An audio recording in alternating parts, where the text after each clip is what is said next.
deport non-citizens under the Alien Enemies Act. Fighting the judge who halted the deportation flights this weekend under the why he reviews the Wartime Act. ABC's Catherine Falders says more. The federal judge overseeing this case here in Washington, D.C. has given the Department of Justice, the administration, a one-day extension to answer the questions that he requested that they answer about those 2 deportation flights that took off over the weekend on Saturday during one of his court hearings. Those 2 flights were in the air. In court, Judge Boasberg, who's overseeing the case, ordered that those planes be turned around. The administration decided not to follow his order, did not turn those planes around, and now the judge wants more information. The Fed board leaving interest rates unchanged for now while it monitors, it says, inflation and concerns over tariffs. This is ABC News.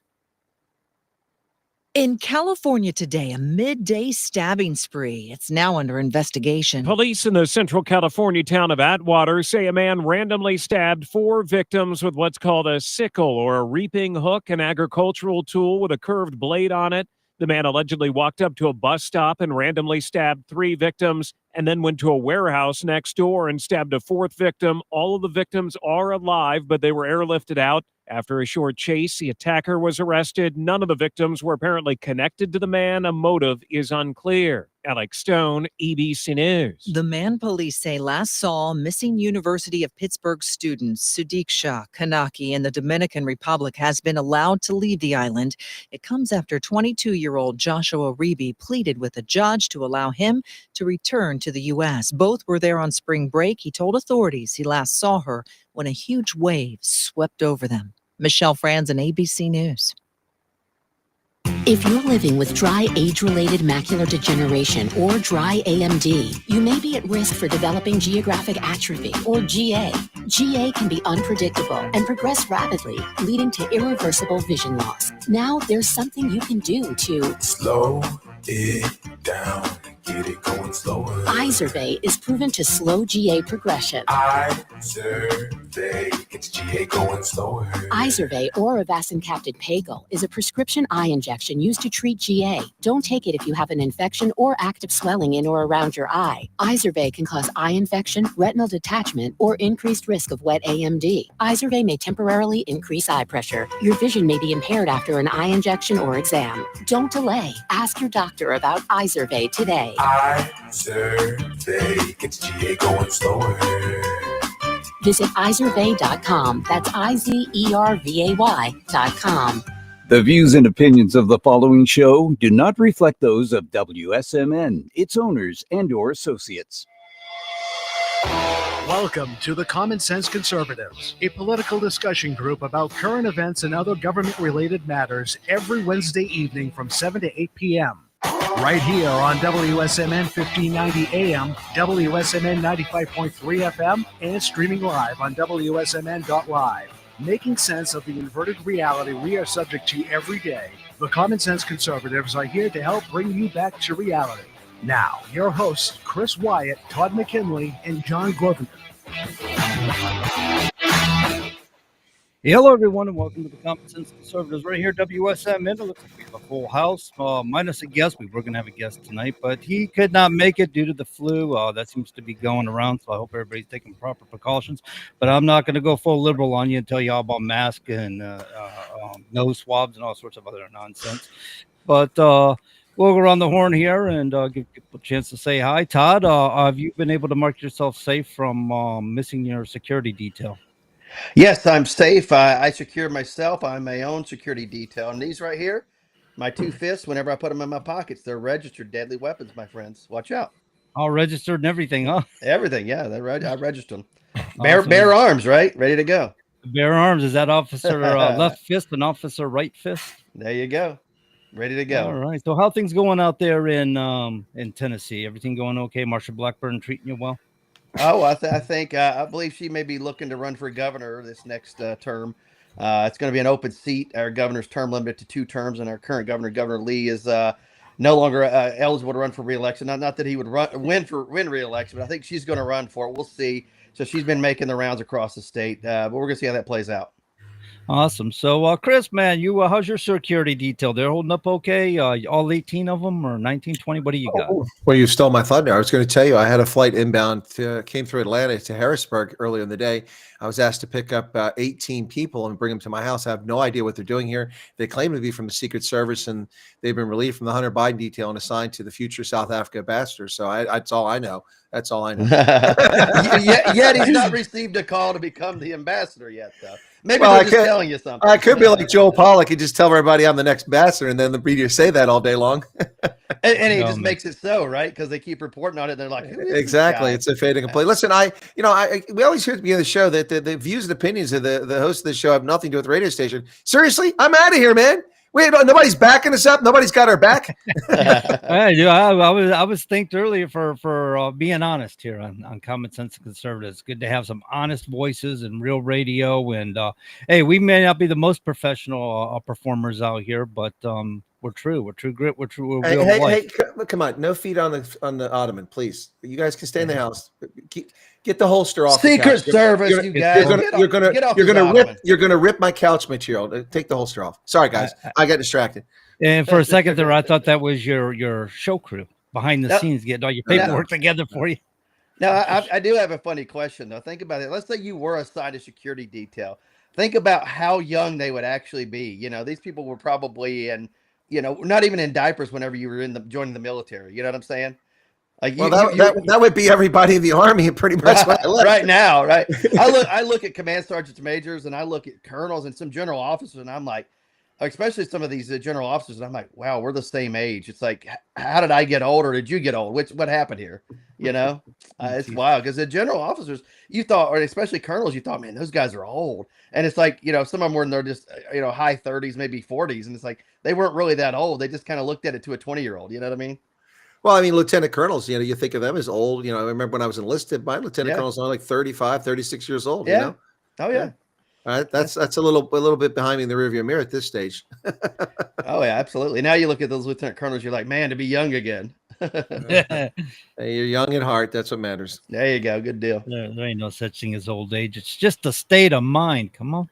Right. Well, speaking of states, New Hampshire, how's things looking up there, my friend? Going good up here in New Hampshire. I guess the Dems and the GOP are fighting it out, trying to decide how much money we're going to spend on education for children. GOP, as you would expect, wants to stop the out of control spending, while the Democrats are ranting and raving. I'm sure it's happening in Tennessee too, right? They just want to keep ramping up the spending, and less education, more spending.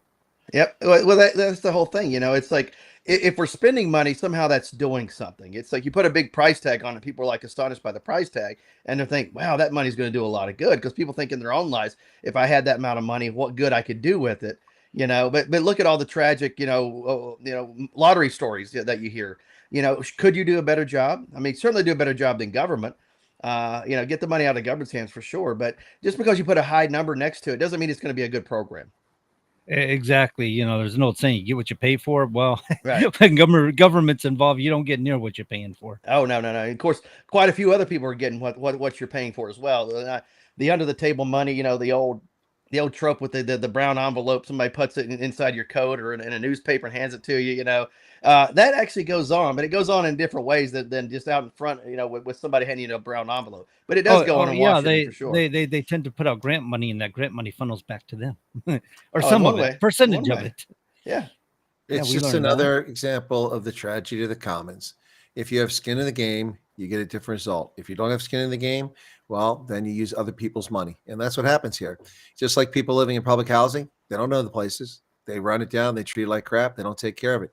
When you rent a place from someone, you have a security deposit, not because it's a nice idea, but because that is a measure to ensure. If in German, I love the word for it. In German, it's called a Kaution, a caution, a caution. Right. And so that's purpose security deposit, so that people don't destroy the place they're in, because people are responsible. Now, by the same token, if you own something, you tend to take care of it. You tend to maintain it, upkeep it, or it falls apart and then you get nothing for what you've got. So it's the same thing when it comes to government money. That's not their money. It's our money. And they don't think for a moment. Very few people are responsible to take care of that money. They don't care because it's no skin in the game. They just appropriate more money and they just take it from more people, just borrow more money. And the consequences are never suffered by the people spending this money. It is the rare individual in uniform. It is a rare individual working in government who's actually responsible for the taxpayers' money. Rare. Right. Right, absolutely. I had a Navy chief many years ago, and I was training for a new job at the White House Communications Agency, and this Navy chief told me, it's like we have to be good custodians of the taxpayers' dollars. Just because we have all these different credit cards that they give us, and they give us a fun site to spend, hundreds of thousands of dollars, doesn't mean we should. We should try to turn it as much in as we can at the end of this trip. And they were right. Turn it in, you'll get it back the next time whenever you request it. Because you're going to be a good custodian of it. Well, I remember my first trip to be regional familiarization in Africa as a foreign area officer was based in Tunisia, and using the per diem and the estimates for the travel and rentals, I was authorized $9,700 for that trip, a 3-week trip. I spent $4,500 and returned the rest back to the government by staying in inexpensive lodges, which gave me a much better feel for what it was like to actually be on the ground in parts of Africa. Rather than staying in the first class hotels that I was authorized to stay in, I stayed in those other places and saved our country, more than half the cost. Yeah, there you go. Yeah, I know guys that actually would make money on trips at the White House. They would save that money and they would use it either for rent or they would pay a down payment on a home or whatever. I know before the big housing bubble, I know some guys that actually bought hundreds and $250,000 homes that end up doubling, tripling their money whenever they left that assignment, just based on per diem money, and that was just amazing money management. Well, no, I'm saying this is money that I was authorized. I didn't use. I get what you're saying. Yeah. I get what you're saying. Yeah. Good deal. I mean, I could have taken, and stayed all these great places. Instead of paying the $190 a night I was authorized for that location, I found a place cost $40 a night.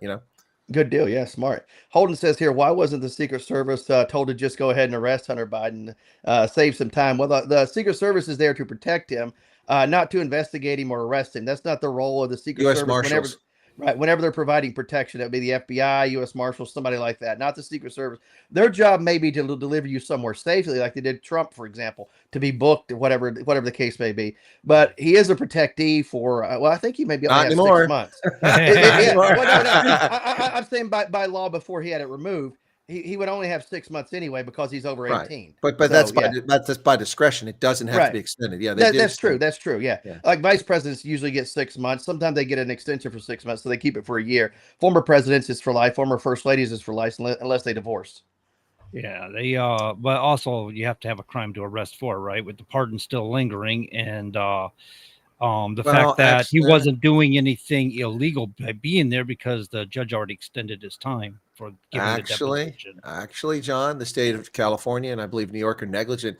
His felony firearms possession is a state law, and he is guilty of violating state law and should have been prosecuted for it. Just because he got a pardon from his father does not absolve him for his crimes committed in California. That's true. Well, remember, would that warrant for California police to arrest him as opposed to? That warrant would be nationwide, and with reciprocity would be expected from any law enforcement agency, and by extension, a warrant should be issued through Interpol, the International Police Organization, and the South African government would have an obligation to cooperate and grab him and extradite him back to the States. Yep. Right. I don't know. They don't want nothing to do with this anymore. Remember? Yeah, but given that he's not necessarily a violent offender fleeing prosecution, it would have to be in contact with law enforcement to be able to pop on their little background check, right? To be able to be arrested. I mean, he's not going to go in the most wanted of Interpol. That's for sure. Right. Yeah. But if he got pulled over and they ran his name and they're like, oh, okay, yeah, you're wanted. Here we go. I have to arrest you. No discretion. But finding Hunter Biden in Cape Town won't be hard. We all know where the crack cocaine dens are located at. Yeah, you're not going to get away on there, the run. I mean, they're just go running around all the little seedy parts of the neighborhood. I mean, his face would stand out. Everybody knows it. Did you see that video online of him with the phone and the camera?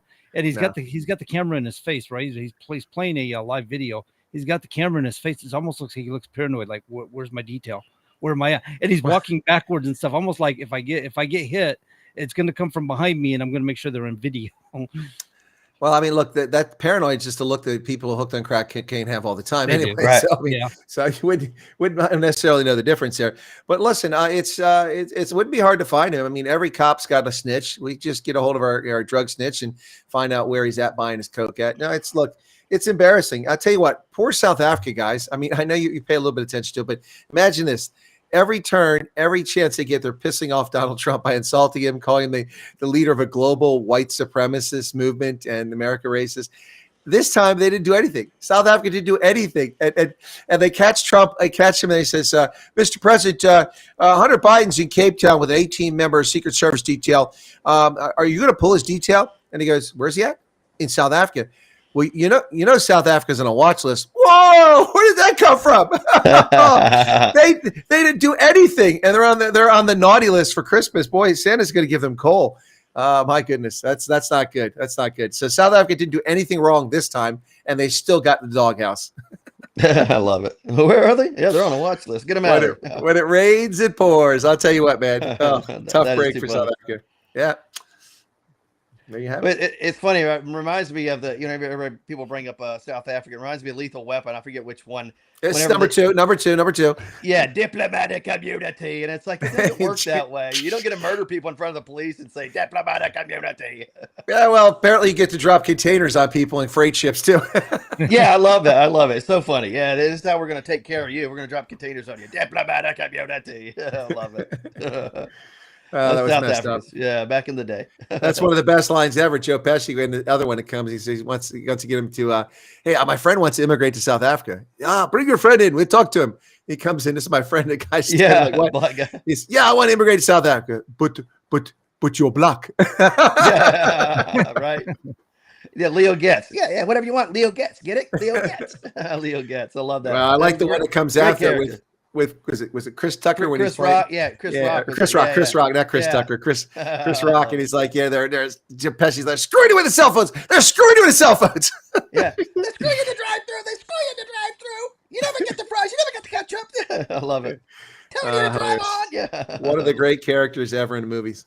Oh yeah, one of the great. He could play a comedic role, no problem, and you believe it. But he could play a tough guy, playing a 6'5" guy and he's only like 5'8", 5'7", or whatever he is, But in Goodfellas, he played a guy who was actually in real life 6'5" or something like that. Big tough guy. Now you believed it. So we got another wackadoodle. This time threatening to cut the president up and burn his body parts. Gee, many crickets with a chainsaw. Was this the guy at the CIA building in Langley? No, this is another one. Oh, geez. Oh man, another one. Yeah, no, the wackadoodles come. By the way, folks, where is Pam Bondi and the bench warrants for the arrest of these domestic terrorists? This needs to be gotten under control very quickly for this Tesla attack. Yeah, I agree. Yeah, that's nothing more than domestic terrorism for sure. Absolutely. And how stupid you're going to go out there just because you don't like Elon Musk, you're going to go burn a Tesla dealership or somebody's Tesla in their driveway, burn down all these charging stations that you apparently support, but now all of a sudden because it's a Tesla charging station, you want to burn it down. Makes no sense. They were just getting ahead of the battery catching fire. Yeah. Oh, sure. Yeah. By a few years, right? Just by a few years. This is what happens when you tolerate violence. The summer Absolutely. of love. It all started in Seattle at the World Trade Organization meeting when they attacked Starbucks and McDonald's, and those people didn't get 10-year prison sentences in the federal penitentiary. This is what they should have got because that was an insurrectionary act. Stop tolerating this violence. Look what happened in summer of 2020. It's what begat the Biden administration. It's why the world's so screwed up now because we tolerated that garbage. Yep. Utter nonsense. This crap that because someone's skin pigmentation is a certain color, you get to get away with murder. That's unacceptable. Whether your skin is white, brown, or black, you commit these violent acts, you go to prison. You get locked away. You don't see the light of day because you are a danger to public safety. And stop tolerating. I've had enough of it. I want them locked up now. And while we're at it, Pam Bondi, bench warrants, or at least a grand jury panel impaneled to arrest Michelle Wu, Brandon Johnson, and whoever that clown in Paulus or whatever is. That's the governor, the clown in Denver. They all need to be arrested for interfering with federal immigration law and harboring federal fugitives. We now see people being injured and wounded because exactly what I said was going to happen, because these people are tipping off these criminal alien invaders. And how in the world are they running around looking for sympathy for these people? Convicted child molester, convicted rapist, raped someone with a foreign object. I mean, these are sick, twisted people, murderers. These are the people being deported. I saw Carolyn Levitt today. She's went through a small list of these violent offenders and all these, and they're defending this. And they keep lying to everybody like, well, they're just immigrants. No, they're not. They're a danger to public safety, and they shouldn't be in this country. Yeah, I mean, the MS-13 as an example, you want to say that these people are immigrants. These are people that would have no problem coming in your house, raping your baby right in front of you, and stabbing your husband while you sit there and have to look at it, and they would force you to. They've done worse. Done worse while setting one of your children on fire. But these are the people you want in your country? This So- is MS-13. Do you Remember- guys think it's got an issue to do with desensitization, that people really just don't No, feel no. anything anymore? No, They're just no, it's not that. These people don't care. They'll say and do anything for political power. Yeah. And the fact that the dollars are being cut off from their favorite charities and NGOs and defense contractors and all their buddies and friends that fuel their campaigns to keep them in office so they can lie, and the same in the media to keep money flowing to these media companies. That's what it's all about. They don't care. Hitler would come out today. They would know his track record. And let's say Hitler did a 10-year prison sentence and he's forgiven. He's back on the street. And they'd be out there cheering for Hitler. Hey, this is the guy we want because he's not Trump. stop These people are fascism. sick. Hold in Hitler. Yeah, exactly. Yeah, we don't need any more to get rid of Trump, the fascists. Bring us Adolf Hitler and Mussolini and Joseph Stalin. Good Lord. That's These the people. speed rate about now. Did you happen to notice all these boycotts now? All these corporations that were supporting DEI through the years, and all of a sudden now we have a change in tide, and corporations tend to go, they roll with the tide. However, if politics flow, they kind of flow with it. And now all of a sudden they want to boycott Amazon. They want any huge corporation now. All the people on the left want to boycott them and try to punish them. They claim that they've cost Elon Musk like $1 trillion or something. I doubt they even. Okay, first off, here, let's be clear about this. The Tesla is the most American-made car that exists. Tesla is more American than any other car. Chryslers, GMs, Fords get their parts from Mexico, Canada. They assemble them in America, plus some parts from America, and even parts from Japan. Teslas are almost entirely made in America. Every time you harm a Tesla or harm its reputation, you harm an American worker, and many more workers are supported by that. And you harm investors who are overwhelming Americans who bought the stock. You're not harming Elon Musk. The guy sold $44 billion worth of stock 3 years ago. He pocketed $26 billion of that, plus he's got tens of billions more. You're not harming him. He'll never go broke. He'll never go broke. He'll never feel it. So stop it. If you don't like Elon Musk, then get over it. Yeah. The funny thing is, you bring this up, and Elon Musk is the guy. He's building these little tiny homes, these collapsible homes. You can fold them up, ship them, then open them back up, and put them where you want them, and they're pretty awesome and affordable. And I remember years ago, when this started, he was living in them. He was the type of guy that says, "I don't need the big mansion. I'm just going to live in this tiny home for a while. I'm going to enjoy it and get a feel for it." Well, look, it's not just that. Elon Musk, so many different things. This is absolutely insane.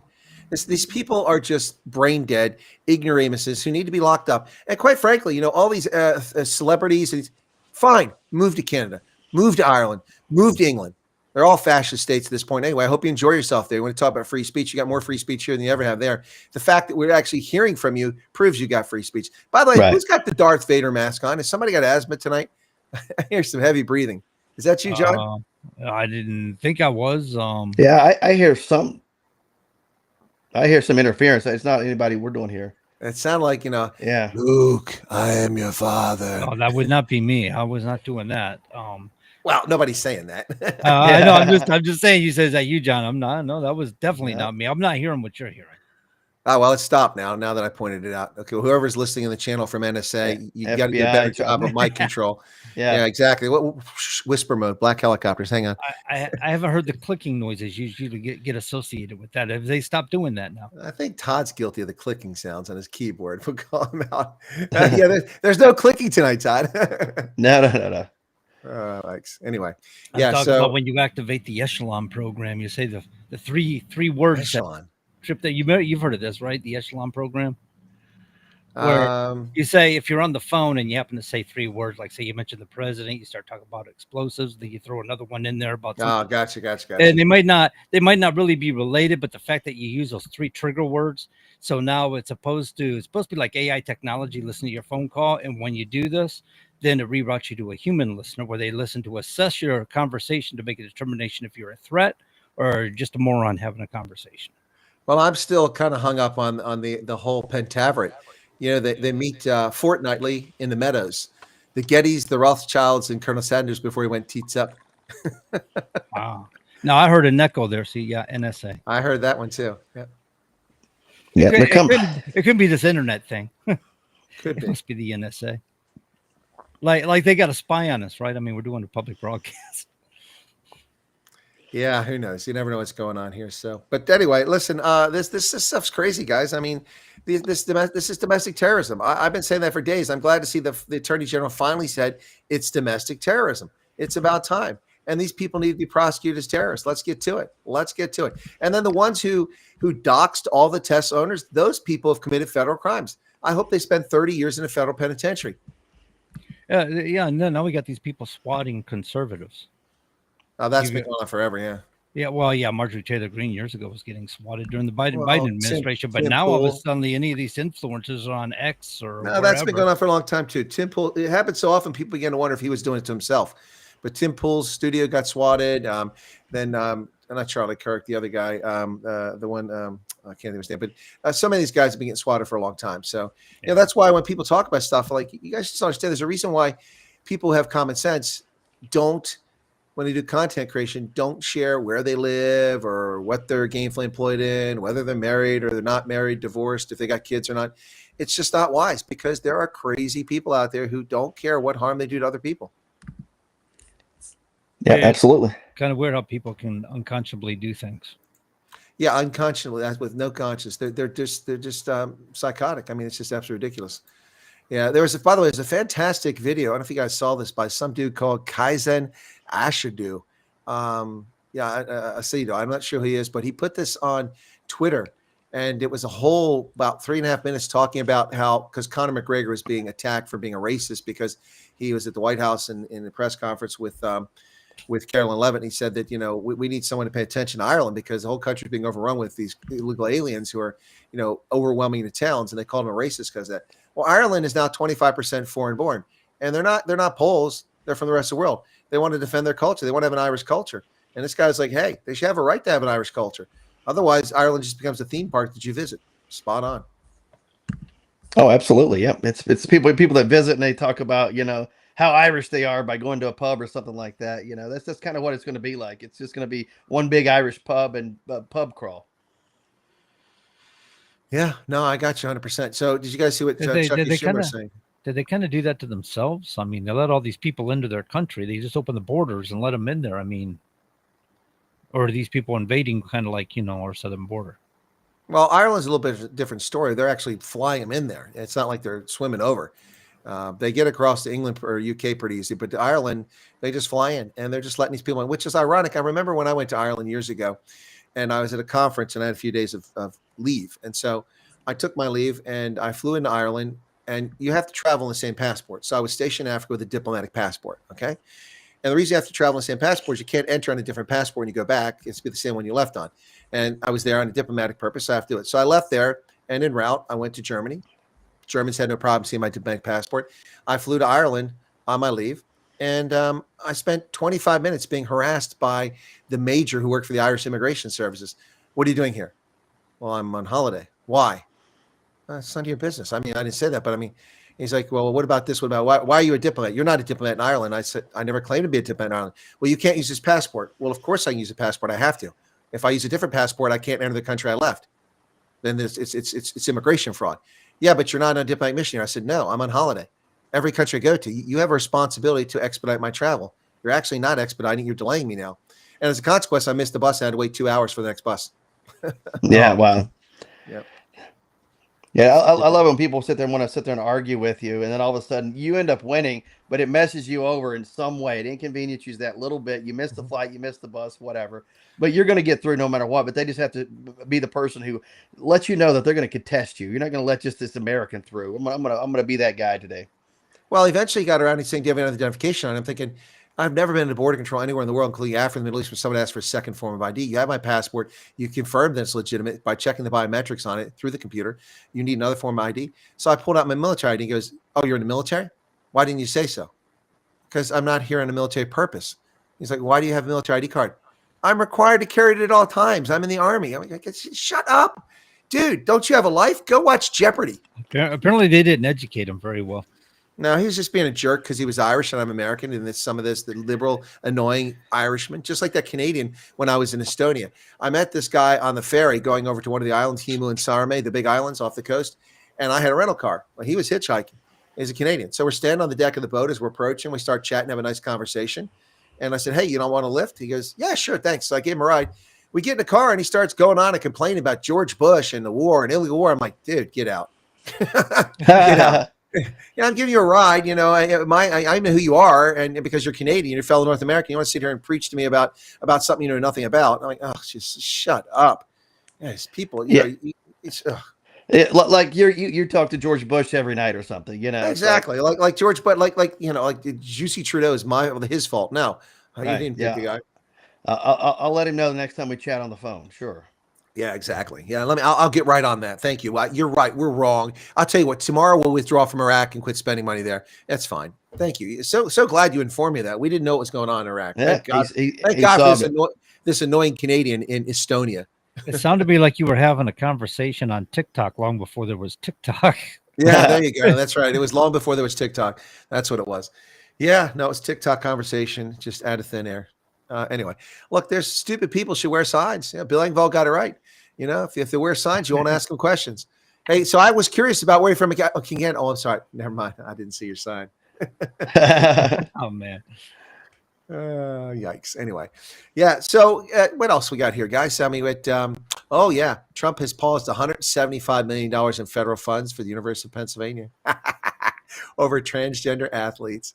Yep, $175 million for UPenn. Good. Love it. I love it for Title IX violations. So I would like to know where this judge gets his authority to tell Trump to turn a plane around. He doesn't have that authority. This is a rogue judicial branch, and I also think that we need to point out that Chief Justice John Roberts is being rogue and unconstitutional. He's also exceeding his mandate by running his mouth here.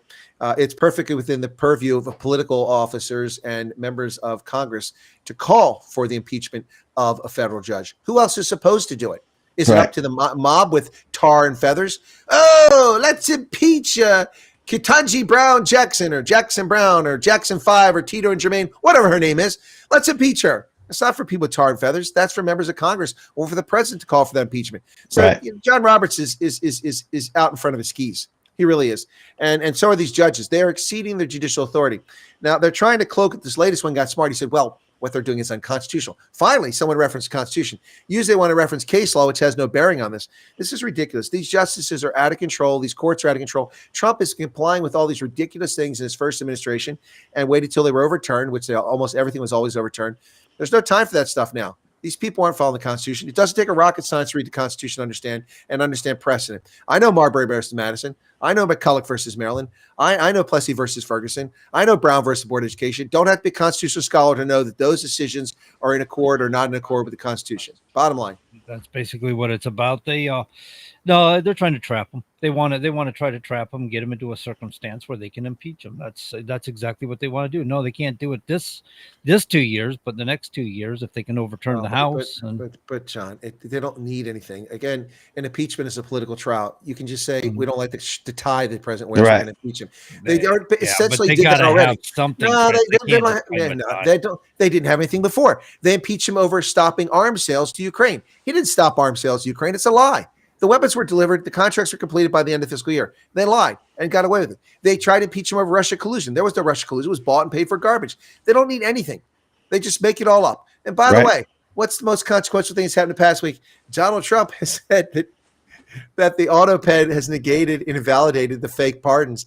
And he has said they're null and void. This will be challenged, as it should be. But here's my argument. They're not challenging the power of the president for pardon. That's sacrosanct. That's in the Constitution. There's in case law that exists. What Trump is challenging is the fact that Biden didn't sign these documents. Biden didn't give the pardons. He didn't even know about them. Right. That is fraud. Therefore, they're null and void. And I'll bet you the president wins this when it goes to the courts. Oh, I'd imagine he would. He would have to, and it's going to expose a lot of people. And if it gets a true hearing, you're going to have a lot of people flipping on one another. I think so. I think it's going to be a tough battle because it's after the fact. And so they're going to have to challenge Biden's mental faculties of the past. They don't have to challenge that. They don't challenge his faculties.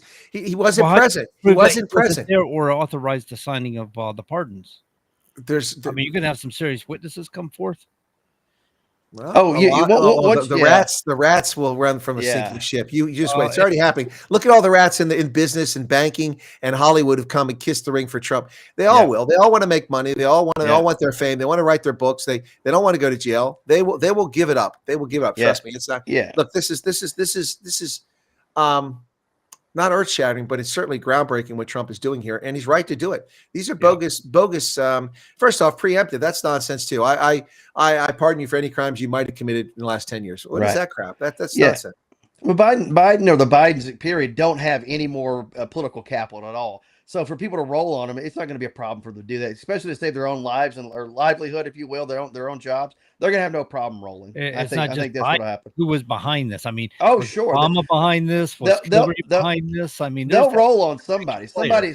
Somebody, or a few people will probably go down for it. But you're going to have the lower level people that are going to get spoken to by the FBI. You're going to have attorneys generals that are going to be saying, "We're going to do this, this, this, and this." They're going to be like, let me tell you who did this and this and this, and this is what they did."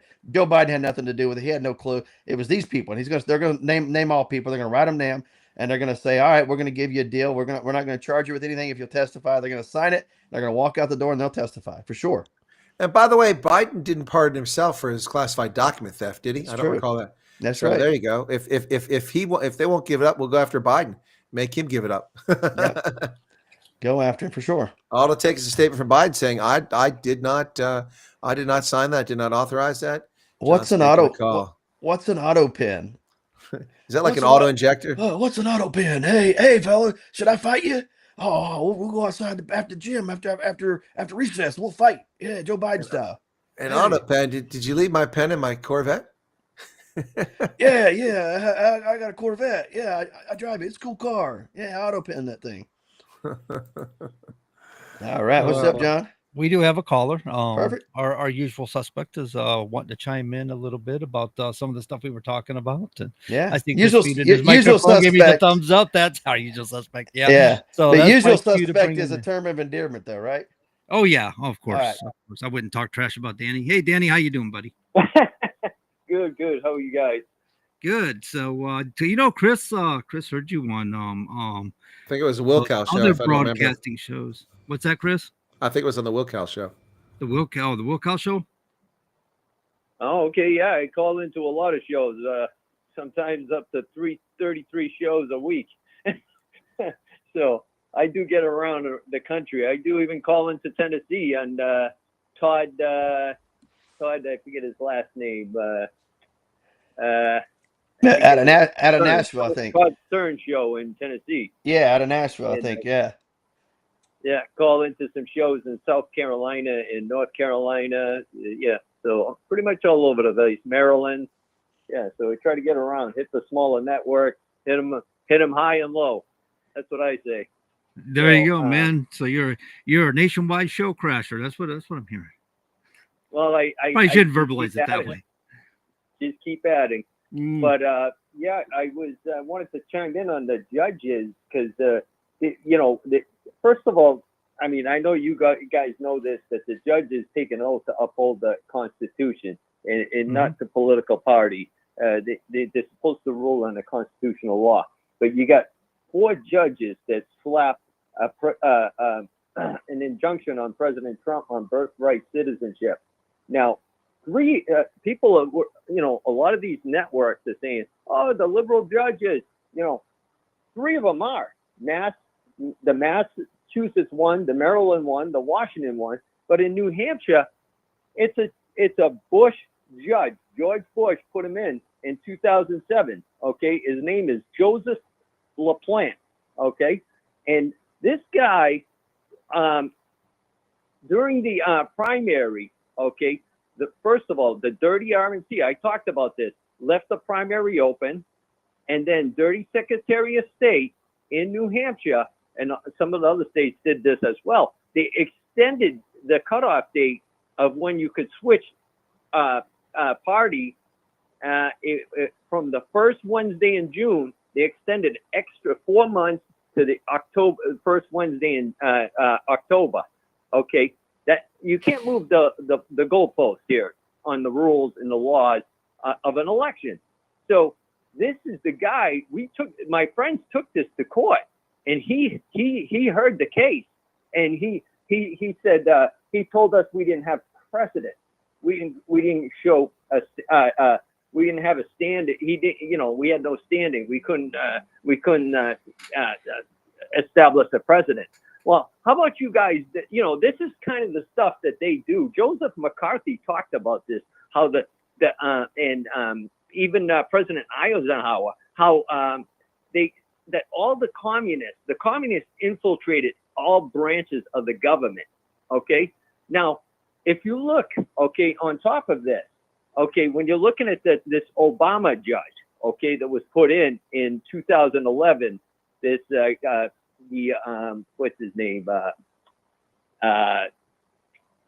Jamie Boasberg. Okay. Now, you got to, if you look back further, George Bush first appointed him in 2002 to the Superior Court, but Obama put him in 2011 as a federal judge. Okay, so now John Roberts, the Chief Justice, is the only one that can appoint, okay, someone to the FISA court. And who put him in, James Boasberg there? It was John Roberts. Okay, so you got uniparty in corrupt politics, you know, corrupt politicians, but you also have it in this freaking judges. There's only 3 good judges, okay, that follow the constitutional law, okay, and it's Thomas and Alito are the 2 best, okay, and the other one is just, he's not quite as good as them, but he's pretty close, and that's Gorsuch, or whatever his name is. Gorsuch. Okay. Yeah, Gorsuch. Excuse me. So, and when you look at this stuff, okay, it's these corrupt politicians, national media, corrupt judges are all linked to the George Soros network, trying to stop President Trump from deporting illegal criminals. Okay. So, a lot of this network ties into Act Blue. Okay. And when you start looking at Act Blue, okay, the first tier of the money players are George Soros, Bill Gates, Mark Zuckerberg, the Pritzker family, Klaus Schwab. The second tier, you got Bezos using his shell companies and NGOs, Melinda Gates, who owns The Atlantic, okay, Steve Jobs' wife, Disney, who owns ESPN and ABC, right? And you got the leaders, like the generals and the leaders in the Act Blue. You got Norm Elson, okay, Emily Kirby, Kristen Ford. Now, Emily Kirby, her husband has ties to AI. His name is George Hasbun, okay, and Kristen Ford, okay. She was a manager of the media relations for the Carnegie, okay, and you got Allegra Chapman. Okay. Now, Allegra Chapman and Kristen Ford they're heavily involved with AOC in helping her get elected.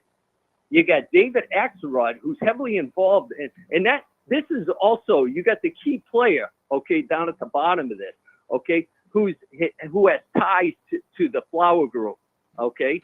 Her name is Neera Tanden, okay.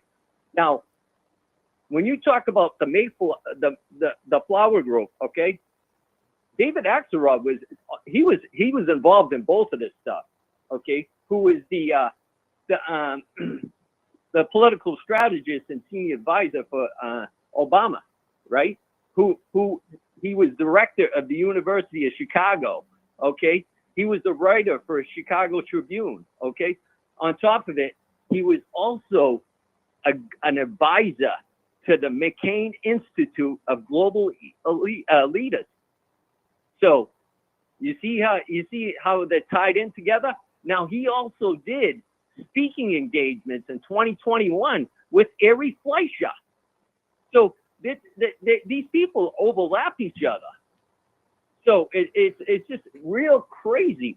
And when you start looking at this stuff, okay, this Neera Tanden, okay, was if you look back, if you go further back, Bill Ayers was heavily tied to the Clintons, okay, with the Weathervane group, okay, and it was the old Chicago connection with and then it became, they evolved into the Flower Group, and Weathervane dropped off, okay. So Neera Tanden is really connected with the Clintons since Bill Ayers has died. She's like, that's their go-to person, okay? So they're all interconnected, and the Clintons are pushing a lot of this stuff. They're heavily involved in the Obama as well, because, again, he was from Chicago as well. So This is what's going on, and some of these, they're greasing these judges. Okay, I talked about how dirty. Okay, the other one, Amy Coney Barrett. Okay, so these judges are no good. They have to be impeached. You have to get rid of these political hacks. Okay, they're not ruling on the constitutional law. They're part of a corrupt political organization. Does that make sense? Yeah, they're kind of like plants there to push a political agenda, and we've seen this often in the courts where they're trying to legislate from the bench and bend and warp the meaning of the words of the Constitution. We've seen this before. Yeah, it's no different when we talk about the Uniparty. I forget his name, the guy from Pennsylvania that's in your group. I forget his first name, but Chris? Look in your state. You get the worst U.S. congressman is from Pennsylvania. His name is Brian Fitzpatrick. In the 2 last years, okay, 2023 and 2024, his voting grade was a 20 and an 18 last year. I mean, this guy he's right in that window that I've talked about, in that 0 to 20 or 0 to 25 block with the Marxist, Socialist, Communist Democrats. This guy's not a Republican, but people don't look at the voting grade. And you got the other fraud down in Pennsylvania, Maria Salazar, who's giving you a 30 and a 33 in the last 2 years. Okay, and then you got another guy like in New York, Mike Lawler, who's giving you a 35 2 years ago, and this past year, he was a 33. So these guys these people aren't, and then when you start looking at what they're connected to, so a lot of them are connected to AI PAC. So, and other corrupt stuff. So, I don't know, so what I'm trying to say is these judges it's kind of like a uniparty, kind of like you see them with the politicians. They're intertied with each other. Well, that's the corruption that we've been talking about, right? All these years is that deep state corruption and all that, and how they funnel the money. We've learned a lot about how they have these 501c3 organizations. They get this grant money. These people, they had $100 in their coffers, and all of a sudden they're tied in with the Democrat Party, and they've got millions to billions of dollars in grants coming from the government, and some of that money is being funneled back through Act Blue and all these other PACs and organizations. And there's no reason the judges can't be on the take too, right? I'm not saying they are, because that would be inappropriate. I don't know that for a fact, but speculatively speaking, they could be. Well, yeah, the math supports that being true. Just percentage wise, some of them are corrupt just based on percentages. Yeah, they got corrupt ties, and that's what happens. They got corrupt ties to people. That's how they move up, and political favors for each other, and they keep moving up, and they move up the branches. It happens with the judges as well, and they all went. A lot of them start out as lawyers, Yeah. So that's what goes on. It's wonderful. Amy Coney Barrett worked under Antoni Scalia. He was a great judge. She is nothing like him. She's violating the Constitution. He was a true constitutionalist, just like Alito and Thomas. Yeah, it's like Ginsburg did the same thing when she was alive. She was twisting and warping the meaning of the Constitution, trying to tell you that these are not individual rights; these are collective rights. I think it's pretty well established they're individual rights, and thank God the Supreme Court ruled on that and acknowledged it. And I'll leave you with this. It's pretty bad when our judges are coming after our president who's following the Constitution and they're violating it. So I'll leave you with that. I don't want to disrupt the show. I just wanted to bring some light to maybe some stuff that we should all be looking at. Yeah, So definitely, man. Appreciate you calling in and bringing us to speed on that. We're all set then? All right, perfect. Good deal. Thanks, Dan. Yeah, I always like having a good caller. That's good stuff. Love it. Yeah. I see Chris got busy over there. I see him typing away. He's typing away. He's probably got some people he's responding to. Never See ends. the comments are lighting up over here on this one stream, talking about the judges in South Africa. Like welcome to South Africa. If your judges are on the take. Yeah, well, we've had a lot of corrupt judges and politicians since the beginning of the country. Let's face it. Even some of our founding fathers were probably on the take one way or another. Not all of them necessarily, but I dare say some of them probably were corrupt. Not just Benedict Arnold. I think some of the problem stems from more recent developments where we've been putting people on the bench who are in their 30s instead of waiting for people in their 50s or there seasoned. When you have a lifetime appointment, you're put onto a bench in your 30s. That just leads to the head opportunity. Just swells. Yeah, oh. well, not just head swelling, but opportunity to be there a long time, get comfortable, and become corrupt and become corruptible. Whereas if you have an accomplished life and you have a reputation, a lot on the line, and you've served at all levels, and here you are entering that at a later age, I think that's much smarter. But I mean, when you see people who are television personalities and they're a judge and they're in their 50s, you're like, how is this person a judge? And they're already, that's when they should be starting. Yeah, no, you're right. We could capitalize off people's life experience and their wisdom, as opposed to getting somebody who's young who's really haven't had that struggle yet. I'm not saying young people don't struggle, but everybody has struggles. But when they've had some experience struggling through life, then they bring something to the table. Yeah, no, I wasn't on the keyboard. Somebody said that I was on the red phone in Langley. No, I was texting over WhatsApp through my PC, the Secret Service agent's living room, because they were asking me where the dip was for the chips. Oh God! Have you taught them how to use the dustbuster? Yeah, there's crumbs everywhere. I say probably. I gotta get one of those Diesels, Sir Richard. So, did you get to finish a Florida man story? I think you were talking about that.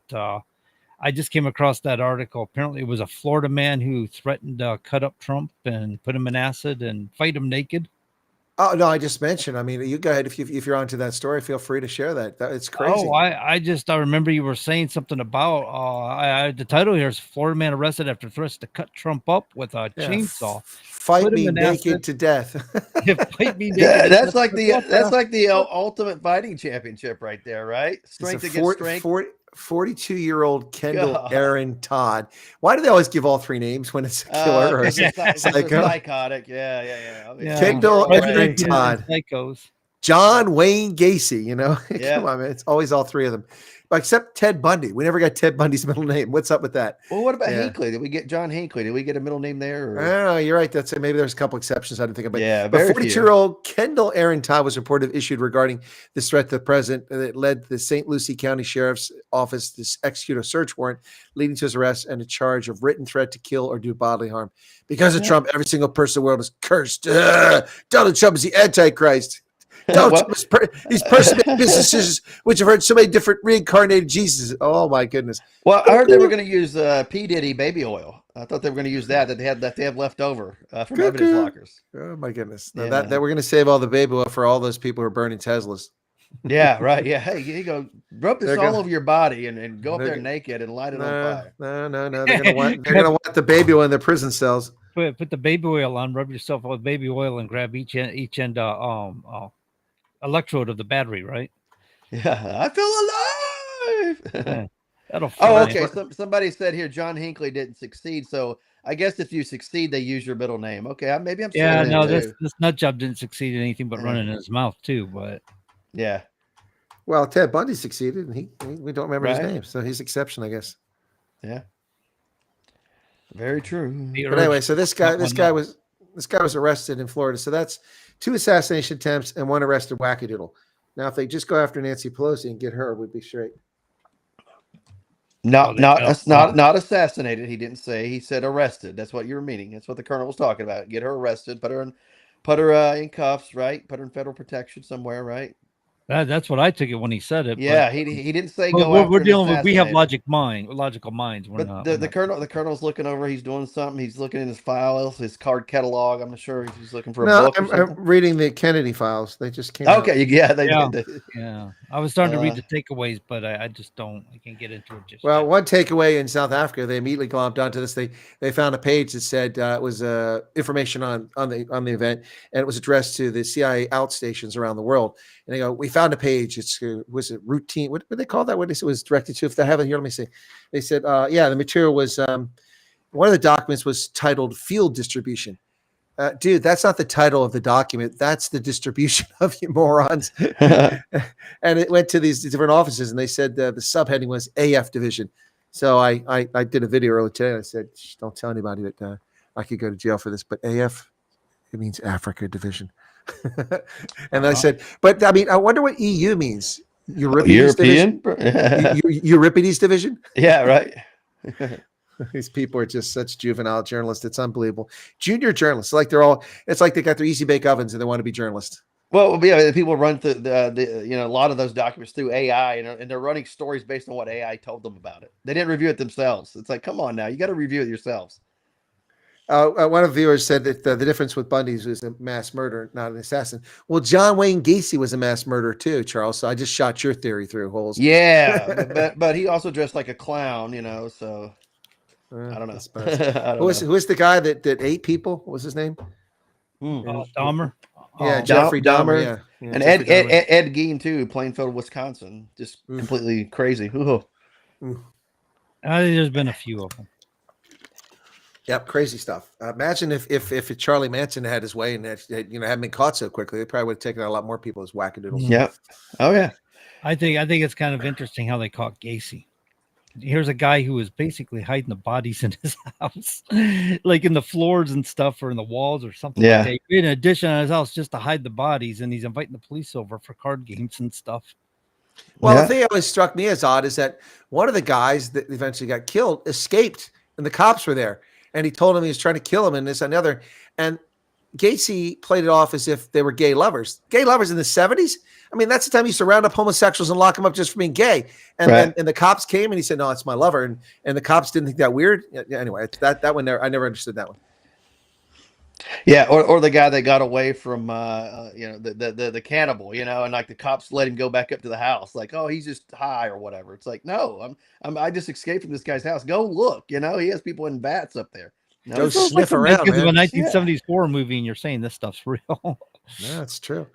He's burying him in the crawl space under his house. I mean, geez, Gacy was a fat dude too. I don't know how much crawl space there was under that house. No, from my understanding, he was like adding on to his house so he could bury him into the walls and stuff. And that's what happened. No, they were playing card games. Supposedly, they were playing card games, and the officer could smell the smell of human decay. Oh, he smelled the decay. It was under. Look, that's the story I know, unfortunately, too well. It was in the floorboards. Yeah. It was, gosh. Yeah, he said there was animals that died under there or something. Exactly, whatever. That's what he said. He said there's a raccoon crawled up under there or something like that. Yeah, and he invited them over to play cards, so that way if they ever got a report, they could be like, oh no, that's just that raccoon. That's what that was. Yeah, pretty scary stuff. The world's full of nasty people. Yeah. Oh, jeez. Anyway, and a lot of times you don't want to see what's right in front of you too. You don't see it, and it's always like, oh, I didn't even know. Like you always talk about the neighbor. It's like seemed like a nice guy. I borrowed his lawnmower and his chainsaw and all this stuff. Yeah, he was always the nicest, quiet guy. Kept to himself, very quiet. Yep. So we have the best subject matter here at the Common Sense Conservative. No, we didn't know that anything was wrong. He just used the wood chipper a lot. Yeah. Right.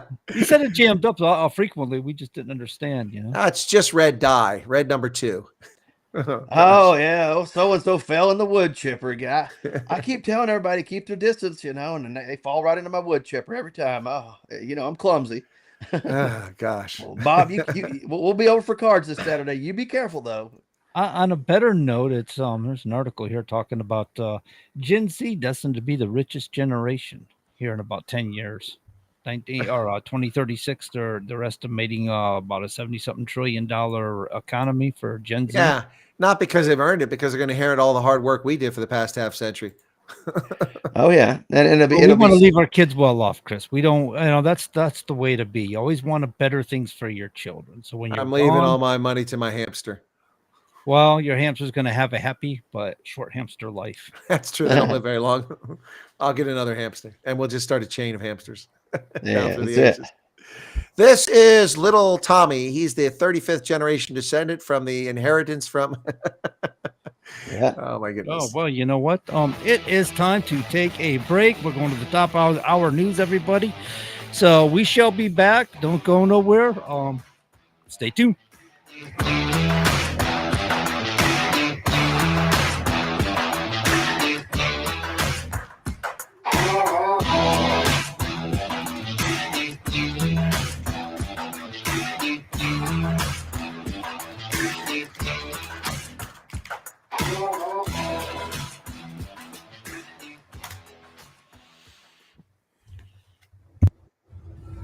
WSMN 1590, WSMN 95.3 FM Nashua. Listen, watch, and stream at wsmn.live.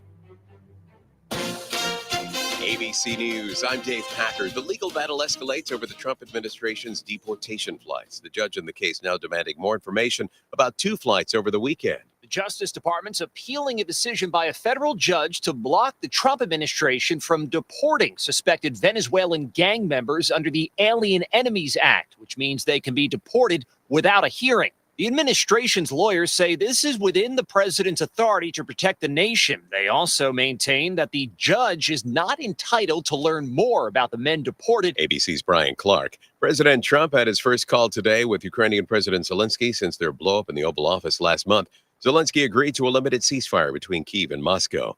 With the ceasefire shattered in Israel and in Gaza, Israel says that it will continue attacks there until Hamas releases the remaining hostages. Amid growing fears over a possible recession, the Fed today saying it's holding interest rates steady. This is ABC News. 63,000 pages have landed on the National Archives website, revealing previously classified and redacted records on the Kennedy assassination. This is Jim Ryan in Dallas. At the place where it happened 61 years ago, people still have questions. Was it more than one shooter? Was he set up? I just want to know. And visitors to Dealey Plaza appreciate the administration's attempt at transparency. Release the documents so we can have a better understanding of what unfolded here. A reading of the newly released records doesn't appear to refute the Warren Commission's finding that Lee Harvey Oswald was the sole gunman. Jim Ryan, ABC News, Dallas. The Trump administration is now threatening to pull federal funding from New York City's transit system if the MTA doesn't provide a plan to address crime. Transportation Secretary Sean Duffy pointed to a number of high-profile incidents. Systems in Chicago and Washington could also lose federal dollars. Netflix's second season of the series Quarterback will feature a new lineup, including Joe Burrow, Kirk Cousins, and Jared Goff. Dave Packer, ABC News. Do you enjoy fatty foods, sweets, and alcohol? Who doesn't? Unfortunately, all those things put a lot of pressure on our liver. That's why pharmacist, best-selling author, and nutritional expert Sherry Torkos recommends Active Liver from New Nordic. The liver is an incredible organ. It works nonstop to process toxins and chemicals from our food and drinks, medications we take, and even environmental exposures. As a health expert, I'm often asked how to support the liver's natural detoxification process and offset the effects of fatty foods, sugar, and alcohol. I recommend Active Liver by New Nordic. This gentle plant-based supplement is an effective way to support your liver's vital functions, as well as your energy and overall well-being. With its powerful blend of turmeric, milk thistle, and globe artichoke extract, Active Liver is the perfect way to keep your liver healthy and you feeling your best. Active Liver is available in both a delicious gummy or tablet. You can find Active Liver in the vitamin aisle at your local CVS or online at Amazon or newnordicusa.com. Spring into adventure now at Campers in RV. The sun is shining, open road is calling, and for a limited time, you can drive off in a new RV for just $5 a day. And to make that deal even sweeter, we're giving you a $500 trade-in allowance plus a $500 off coupon. That's an additional $1,000 in savings. But hurry, these offers won't last. From a front bedroom to bunkhouse, we have the RV floor plans to fit your budget and lifestyle. Don't wait. Visit Campers in RV today or shop now at campersin.com. Continuing the legacy started in 1904, Roger Pellerin of Gate City Monument Incorporated continues to provide the same high-quality monument, custom headstone, and stoneworking craftsmanship today that they built their reputation on over 100 years ago, servicing Nashua, New Hampshire, as well as nearby areas in Massachusetts, such as Lowell, Billerica, Chelmsford, and beyond. From creating custom monuments to memorialize, to landscaping and granite work or restorative services, each job is done to your satisfaction and is backed by decades of experience and integrity. If you're thinking about stonework, think Roger Pellerin of Gate City Monument. Visit online at gatecitymonument.com. Stop by and meet Roger at 321 West Hollis Street in Nashua, or call 603-883-7141. That's 603-883-7141. Gate City Monument, memorials of distinction for people who care.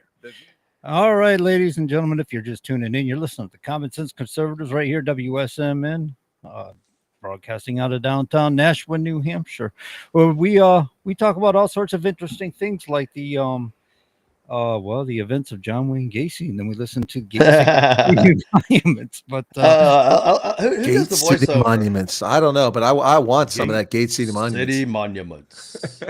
Monuments of distinction for people who care. I love. It's a great. Look at all this free airtime they're getting, man. Yeah, that's a great. You like that? I wonder what Roger Pellerin sounds like. He probably has hey, I have a deeper voice. I don't know. It's a good commercial though, and they've been in business for 100 some years. That's awesome. Yeah, they're generational, definitely. Yeah. Well, they probably know what they're doing. I imagine you stay in business that long. Come on now. Yeah, man. Heck yeah. Good it deal. is. Yeah, good deal. Generation to generation. Hopefully through the same family, but I do not know.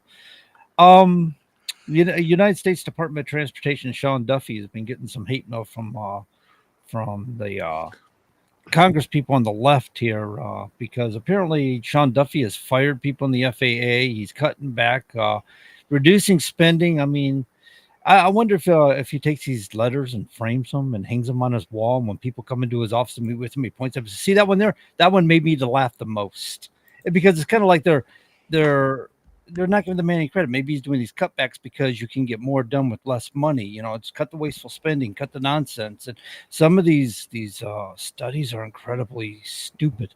Yeah, millions of dollars. Or when Congress, my favorite, truck drivers need parking terribly, and it's like 11-to-1 ratio, right? 11 trucks per one parking spot out there. They put ELD on the trucks, and Chris's favorite topic, and they restrict their ability. They got trucks shutting down all at the same time now instead of having some sort of rotation for parking spaces. So they exasperated the issue. Right. Absolutely. So they said, here's a solution. We'll take millions and millions of dollars and put it out there in grant money, and we'll make electronic signs telling truck drivers if there's a parking available at the next rest area. What good did that do? That doesn't put asphalt on the ground. No. Does nothing for nobody. But this is the logic of our government for us. This is the logic of the United States Department of Transportation up until Sean Duffy. Now he's doing cutbacks. I would think he's got some strategies in mind, and he's probably thinking, "Wow, you guys write me these letters thinking like I'm supposed to answer you and entertain these ideas. You're not giving me any credit as maybe I actually know what I'm doing and can manage these funds." Right. Yeah, but think about this with apps. Apps are good for a number of things. Putting out information, being able to buy things. Look up information, whatever. But it doesn't, like you said, put down concrete or asphalt. It's like, we created an app, but how is that solving the parking problem? It does nothing but make somebody in Washington feel like they've done their job. Hey, we created this app for you guys. What do you think about that? Some truck driver driving down the road doesn't have time to scroll on an app to see, is there a parking space 10 miles or 5 miles up the road? I mean, come on now. That's so stupid. One of their issues are you are cutting funds, you're cutting spending, and this is not good for job creation. It's not the government's job to use people's money to create jobs for other people, and all they're doing is, going back to the signs, all they're doing is enriching their buddies. So they're investing in the so-called fourth industrial revolution of technology. And they're trying to fix everything with technology when technology doesn't need to be applied. Can we just use the standard tried and proven methods? Like, hey, I know, let's lay asphalt. Yeah. Well, I mean, I just want to know, can I just get some freaking sharks with lasers on them? That's all I want to know. Yeah. but that to go with your G-men in the back room there. There you go. That's right. Lay asphalt, but at the same time, let truck drivers go out there and use good common sense. Hey, am I tired? Okay, I need some rest. It's been so many hours I've been on the road. Let me go ahead and pull over. I'm about to violate the law. I don't need some EOD telling me, somebody, big brother or some spy looking over my shoulder. Now, if a private company or individual wants to use those, they can. But I think that the trucker that's in there should be trained to a level that they can recognize if they're tired, which means if you're breathing, you can recognize if you're tired. Done. The class is over. You're trained. Come on, use some sense. I'm confused by this euphemism. Laying asphalt, is that like laying pipe? The plumbing union is going to be upset with you. How dare you? They're going to be our next sponsors, the plumbing. I think union. that went right past the crowd. No, I got it. No, we got it. I'm cleaning it up. I'm We're just cleaning it not up sure a how little to bit. address it, but we got it loud and clear. Cleaning it up a little bit. I'm just wondering. We got a lot of people from South Africa in here. I wonder if they have these sorts of issues with their truck drivers down there. Not being. Oh, you don't want to get started on truck drivers in South Africa. no. Most of them are unlicensed, illegal. So that's and they're clogging the roads, and there's horrific accidents. We're having that problem now. Arkansas is trying to get a state bill passed to be able to arrest these people that don't speak English. They don't read, write, or speak English. You know, we got people out here trying to navigate roads. We had a guy complaining. He's from the Mideast, and he's out there in Canada, in the mountains out in Western Canada. And he said, man, they just sent me out here. I don't know how to write Canadian or English. And I don't Canadian. Yeah, Canadian English. But he's like, I don't understand these signs. They just put me out here. He says, I don't know what I'm doing. It's scary, man. What was he from? One of the big companies, I imagine. Probably, you know, the big companies, you know. Oh yeah, Canadian pronouns, eh? The big companies, man. They're the ones that usually are the ones that are jackknife on the side of the road. I see the independent guys are like they know what they're doing. It's the big trucking companies. I'm a little more skeptical. Look, I'm one guy goes out and put that kind of money and that kind of investment into that truck and that trailer, and to build a business is not cheap or easy. I'm not going to risk it on icy roads.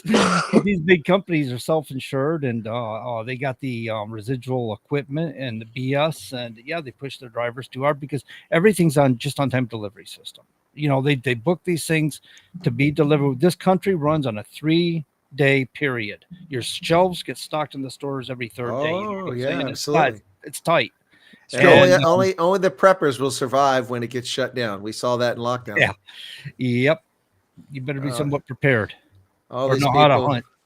All these people cleaned the shelves off, and then there was nothing there for ages. Right.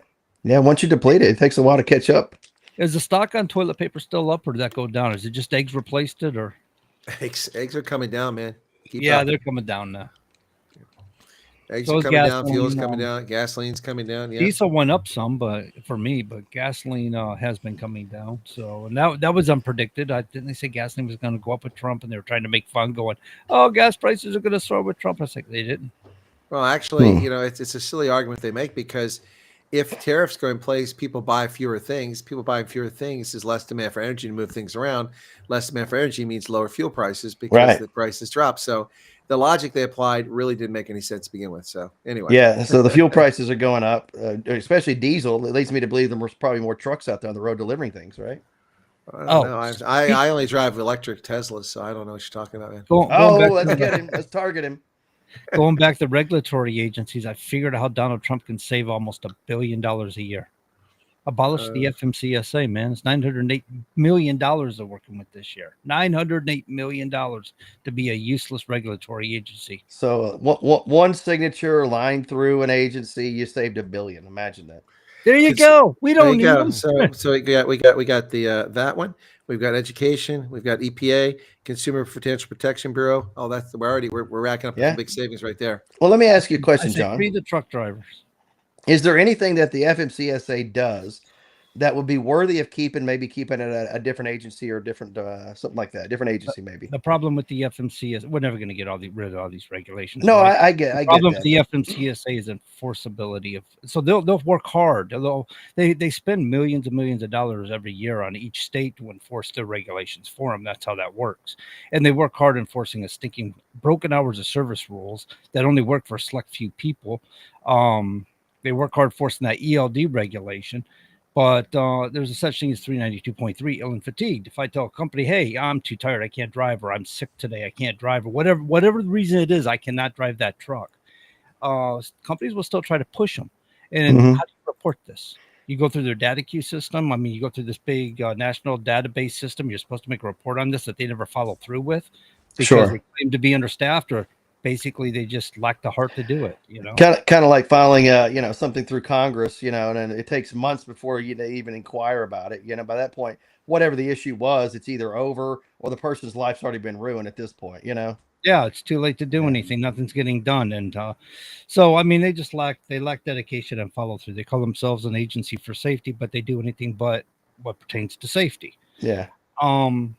Too big and unwieldy. 392.3 is about all we need. We don't need hours of service. We just need enforcement on 392.3. when drivers say, I need to take a rest break. I need to stop running now. You know, I've had times when I'd run hard. I didn't mind running hard. In fact, I enjoyed running hard. But you're only going to do it for so long, right? So when you tell the dispatcher, listen, when I get there, I'm done. I want a day off. They need to respect that instead of saying, hey, I got you another load. It's like, dude, I told you I want the day off. Oh, no, they're waiting on you, Right. man. I already booked it. You can't take the day off. You know, that's Yeah, right. nonsensical crap. Yeah, you should be able to log yourself out and unavailable for a day or two or whatever. I think that's the way it should be. I agree. Yeah. Well, guess what's going to happen tomorrow, guys? Tomorrow. What's tomorrow? Is President Trump going to meet with Xi Jinping or? Maybe. Who cares? But he's going to sign executive. That's he's not going the to big sign news. Executive order dismantling the Department of Education. Yep, that's it. How's this going to work? Because it was passed through Congress, so it was actually statutorily created or congressionally created. So how do you dismantle it by Carter created this? No, it was an act. Yeah, it was under the Carter administration for sure. Carter pushed it. You're right. Carter It was a pushed 1979 law. It wasn't an executive order yet. Yeah, so Carter there's things pushed he can do, right? Well, like cut funding, cut spending. He can reduce staff. There's things he can do to cut it, but he can't abolish it. Well, he will by executive order, and then they'll challenge it. So we'll see where it goes. Well, this is going to be interesting. I mean, he's probably well within his rights to divert the funds somewhere else. Probably, Well, I don't know about diverting if Congress has approved it and he signed a budget, but send it back to them. Who knows? He ought to have the authority to get rid of it. They just don't put it in future appropriations bills. So here's a sense of irony for you. About a year and a half, maybe possibly 2 years ago, I was talking to a gentleman by the name of Ted through Gene Shaheen's office. Senator Shaheen here, who's not running this next election cycle. And I was explaining to him, I said, by way of executive order, you guys give the president a lot of power, a lot of ways to use regulatory power that he has a lot of control and can kind of lay down dictates. So, he can only do what we give him. But they don't realize when they say the secretary may do this, the secretary may do that, or they leave this big wide stroke, broad stroke of the pen where the president or the secretary of whatever agency has a lot of flexibility to do what they want to do. It's up to their discretion, where they do the studies, they do the research, and then they plan everything and put everything together and determine the regulations as if they were legislative, because it's just so broad. Right. Which empowers the president of the United States for regulations. And basically it almost gives him legislative powers. Sure. And that's Congress has done that to abdicate their role so that we always have a boogeyman in the executive branch and vice versa. The executive branch. It's a buffer.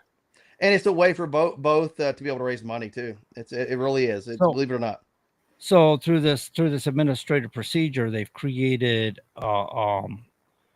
they kind of collapsed the powers of the executive branch in the legislative branch through administrative procedure. They kind of married them in a way. Okay. Almost violates the whole separation of powers things. Yeah, of course. But it's a way for Congress because they're not the experts in any of the fields that they legislate on. I mean, there may be lawyers or doctors and stuff like that may have some knowledge, but they're not certainly experts that you would say that, but these are the people that are making the rules, if you will, or some think tanks making the rules, and they just pass it. And it's like, well, if we don't go into broad strokes, it's less that can be tied back to us. So that way, whenever the executive branch goes and enforces it, we can actually attack them, or we can side with them, depending on, which party's in office in the White House. So that's what they do. They leave it broad. Best. Yeah, leave it very broad. Yeah. And so, like we got this acting, and Trump didn't nominate an administrator for the FMCSA. He appointed an acting administrator, which I think is kind of odd because he's not nominating her. She happens to be from up here in Massachusetts, not far from where we are now, here in Nashua. And, but she knows nothing about trucking. She knows nothing about transportation. Same thing with the regulatory agencies. These people aren't well informed. They're informed by true professionals in the industry. And that's the problem with lobbyists, right? Is they influence these people through their BS to get what they want. And this is how an agency becomes a captured agency, because now they're listening to these people, these large entities like the American Trucking Associations in regard to what I'm doing. And so they have the clout, they have the money, they have the ability, they have their super PACs and all the others. Well, not super PACs, they have PACs anyway. And it's not just the ATA has a PAC, but it's all these entities that belong to the American Trucking Association. So you got large corporate entities like Schneider National Carriers, Warren Enterprises, so on and so forth. These mega industry or corporations of the trucking industry who have their political PACs. Mm-hmm. So they create a lot of influence and they create a lot of sway to get what they want, which is crippling to the small independent carrier, which makes up 90% of the industry. You know, the ones you're talking about, they're responsible and pull over.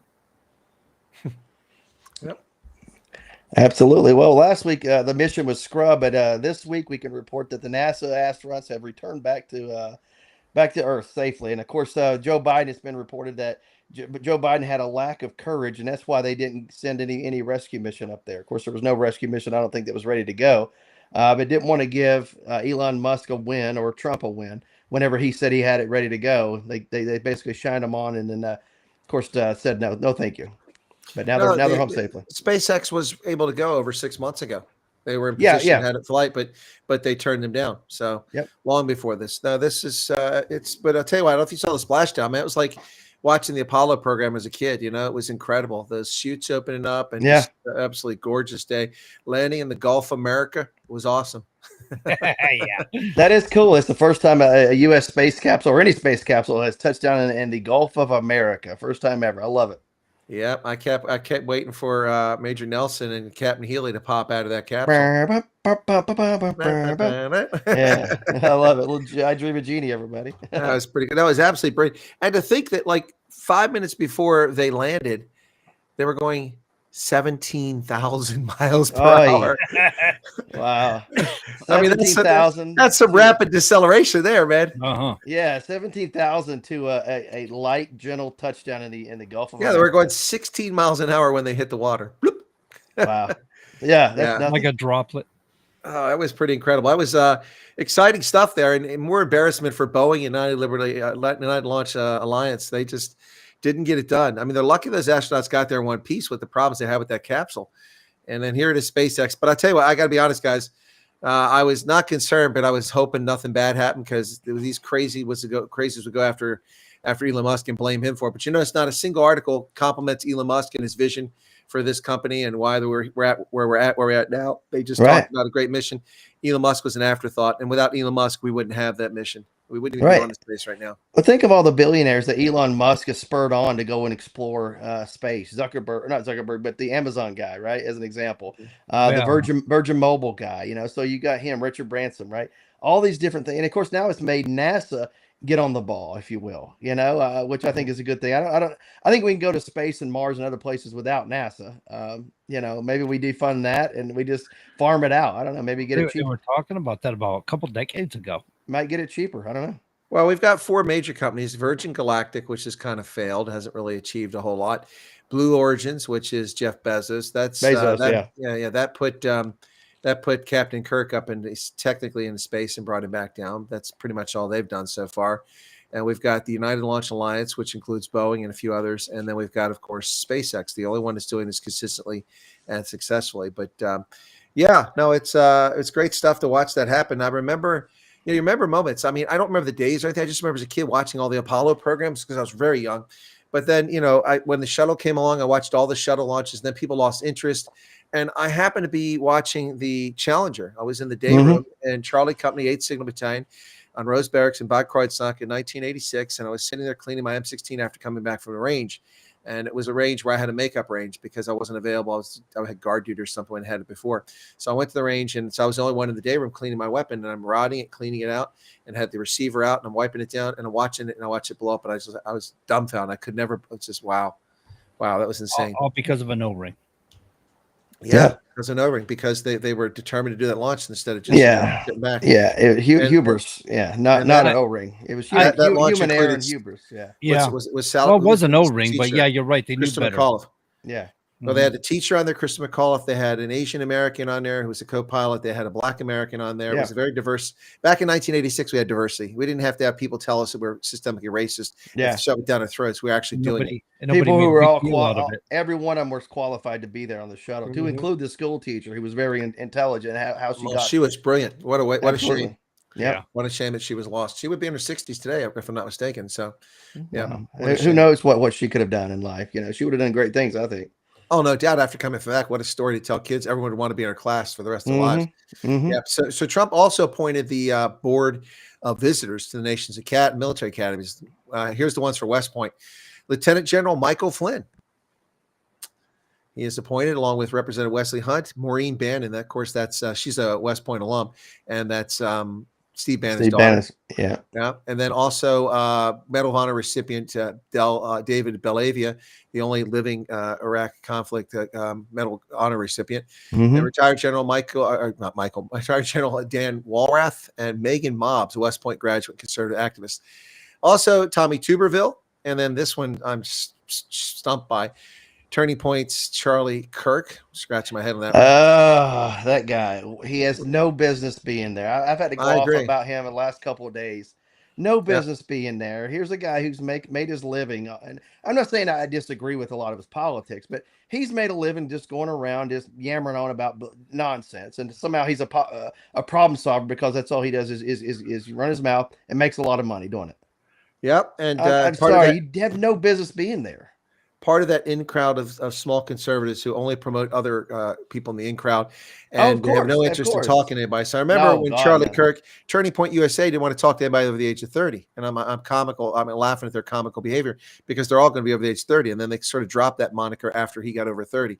So then also we got David Bell. I said David. I'm sorry. So Colonel Doug Nikolai and then Dina Powell. Yeah, so they're at the Air Force Academy, but Charlie Kirk. I mean, that's scratching my head on that one. Doesn't make any sense. No reason to be there. Yeah. No reason. And I think didn't he drop out of college, which it doesn't matter. That's fine. It doesn't matter, but I mean, these are the folks that are supposed to be, with the board. They're supposed to oversee morale, finance, academics, and student life at each academy, which made it, I think, kind of odd for Staff Sergeant David Belavia to be on the board. I mean, nothing against him. But I don't understand how an NCO is going to have experience. I suppose because he brings moral code and character to it. Maybe that's supposed to help, and that's fine. But the Charlie Kirk one, I'm just scratching my head. It just shows that you don't have to be smart or good. You just have to be connected. Connected, right place, right time, and have no shame of what you do or say and who you say it to or about. I'm just like, there's too many of those people out there on the right and on the left, and it's people care about what they have to say because they have all these followers. I don't care one thing about what you have to say. I don't care about the number of followers you have to say. Are you competent? What experience do you have? Then I may listen to you. Are you on point, or are you just saying things to make yourself, to be able to raise money and stir up trouble? Just because a Democrat said one thing, you got to come out and say the opposite. That's not a way of going solving any problems. Going tit for tat. No, it's not good governance. It's just politics, and what we need are leaders, not politicians. Right. The problem is we have politicians, not leaders. Charlie Kirk, great on running campaigns, communication, getting out a message, whatever the case may be. There you go. He's perfect over there. I wouldn't dispute that at all, but has no business being anywhere associated with the military. Yeah, no, I don't think he's great at those things. Well, he certainly has a following and is able to raise a lot of money. So in the political world, that goes a long way. I wouldn't vote for him for anything. I can tell you that. Not even dog catcher. I don't trust the guy. But if somehow he's on a pedestal because he's got a lot of following, I don't trust the guy one bit. I've seen him too many times behind the scenes. I don't trust you. Sorry, buddy. Yeah, no, I got you. It's look, that whole crowd, the Ben Shapiro, the Charlie Kirk, the Candace Owens. I just don't. Whatever happened to Steven Crowder? He's been very quiet lately. Loud with Crowder used to be a big deal. Is he still doing something? He's been very quiet. I lately. think he's still on Rumble, isn't he? I think I saw him there. I was looking through Rumble today, and I think I saw him there. That's Dan Bongino's vanity project. Dan Bongino. It's like who I've met him several times and spoken to him, but he has kind of that ego head. You know what I mean? That big head of like, oh, I believe my hype. It's like. You got a big following. You got in with the right crowd. I mean, he lost a Senate race and a House race in Maryland. Again, nothing wrong with somebody losing a race if you run a race, but he ran on some name recognition to start with, right? Not on policies. Right, and now he's where he's at, essentially based on name recognition and all the connections because he's in the in crowd. Yeah, no, but what I was getting at with the Shapiros and the Candace Owens and all those guys, they're all part of this insular group that doesn't let anybody else in. And we have some really talented people that I don't know if they're in that group, but they're also kind of quiet. I haven't heard anything from what's his name there for ages, the conservative. Oh gosh, drawing a blank now. Senior moment. Just had to tip my tongue there. Indian fellow. Oh, are you talking about Ramaswamy? No, that's not our first Oh, idiot. I know you're talking about. Yeah, the Dinesh D'Souza. Dinesh D'Souza Oh, makes movies. Yeah. I mean, I haven't heard from him so long. I couldn't remember his name. He's on X. Or you're talking about M. Night Shyamalan with the twists and everything. No. I see dead people. All I could think was Ramaswamy. And the entire time in that movie, you find out that the guy was Bruce Willis the entire time. It's like that's not the point of the movie. Point is he was dead. Wait, yeah, that's that was the point. point. Yeah, that's a shocker. Yikes. What a movie. Dinesh D'Souza. That He had a was hard time drawing up, but Dinesh used to be everywhere all the time. Yeah. But these people kind of push them to the side. It's unfortunate. But there's other people who are conservatives who will share their time and don't mind. I mean, one of them is Victor Davis Hanson. Guy's brilliant. I've had him on my program, not recently, but I've had him on 3 times in the past. And I had him on my program, only had a few thousand subscribers, and people asked me to get him on, and he was humble and came on. So that goes to show that people like that who have truly something to say, something to offer, they don't care the size of your audience. They're going to come on and say it. If you're a reasonable, level-headed person who's not just going to go in there and attack him. No, that's how I've always done it. I've never turned anyone down unless they were racist. Yeah. So Dinesh D'Souza has 4.9 million followers on X. He does podcast on Apple, and apparently he does locals.com. Oh, I've got a Locals account. I haven't touched it in months. I wonder if it's still active. Because it got tied to Rumbles. Yeah, it's connected somehow now. And I didn't even know it existed until Rumble. Yeah, I think a lot of people found out about it because the Rumble linked up with them. So yeah, okay.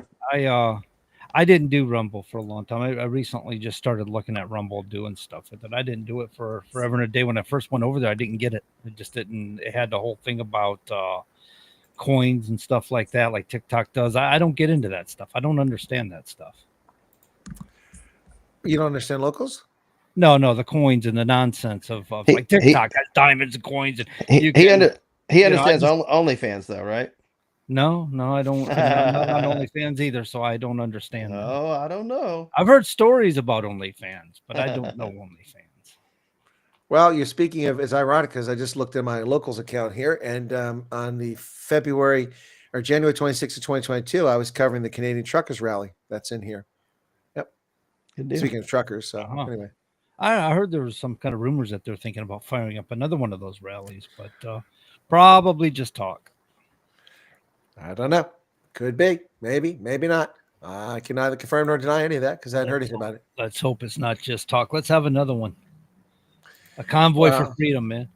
Well, we don't need these people to all get locked up and have their livelihoods taken from them. No, absolutely. That kind of sucks. Yeah. That was pretty bad. I can't think of that guy's name. He was an influencer, and he was involved in that really heavily. And podcaster. Yeah, sure enough, he was one of the first people that locked up. Of course they did. Of course they did. Yeah. The guy who can get the information out there, you can lock them up. You can, basically cripple any movement. He was like Ahmed the Dead Terrorist. Silence! I kill you. Yeah. All right. What else we got, John? What else we got? Oh, what do we have? Let's see. I think I'm running low on things here. I did the Gen Z thing, and what do we got going on? What do we got going on in the world? Well, Germany is updating a travel advisory for its citizens after we detained a couple of people who entered the country illegally. So it kind of undermines the argument that Trump's a racist, that we only go after people of color who come to the country illegally, because we going after 2 Germans who slipped into the country illegally and are being detained. So the Germans are not happy about that. They have said that we're not going to accept this. Well, I don't think we really care. So what is Kash Patel doing now? Is acting director of the Bureau of Alcohol, Tobacco, and Firearms, but he's also the director of the FBI. That's because we don't have anybody appointed to ATF, so he's just filling in that role. But he is the director of the FBI. Yeah. Kash Patel's making awesome recruiting videos. Did you see the FBI recruiting video?